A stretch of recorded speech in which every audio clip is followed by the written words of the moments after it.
পাকিস্তানে আজ অদ্ভুতভাবে খতম হয়ে গেল লস্কর ই তৈবার অন্যতম বড় প্রধান মাথা মইজ মুজাহিদ। এবং এই মৃত্যুকে কেন্দ্র করে বিতর্ক কিন্তু চরম জায়গায় পৌঁছালো। ইনি কিন্তু ভারতের মোস্ট ওয়ান্টেড জঙ্গির তালিকায় ছিলেন। 2015-তে গুরুদাসপুর অ্যাটাক, 2018-তে সুজান আর্মি ক্যাম্প অ্যাটাকে কিন্তু অন্যতম মাথা হিসাবে এই ব্যক্তি কিন্তু চিহ্নিত ছিল। এই ব্যক্তি আজকে যখন বাড়ি থেকে বেরোয় এবং মসজিদে প্রার্থনার জন্য যেতে চাইছিল, ঠিক তখনই দুজন আততায়ী তাকে গুলিতে কার্যত ঝাঁঝরা করে দেয়। প্রসঙ্গত শেষ 2 বছর ধরে পাকিস্তানে এই প্যাটার্নে খতম হয়ে গেছে প্রায় 107 জনের বেশি জঙ্গি নেতারা। আপনি যদি অতীতে দেখেন, দেখবেন 2023-এ নভেম্বরে প্রথমবারের জন্য করাচিতে রহমতুল্লাহ তারাক নামক এক জঙ্গি এইভাবে আততায়ীর গুলিতে কিন্তু খতম হয়।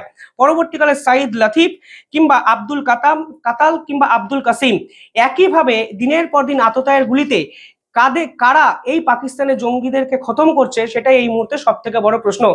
পাকিস্তানের একাধিক মিডিয়া এবং ওয়েস্টার্ন একাধিক মিডিয়া এই পুরো জঙ্গি যে শেষ হয়ে যাচ্ছে এর পিছনে রয়ের দিকে আঙুল তুলেছে।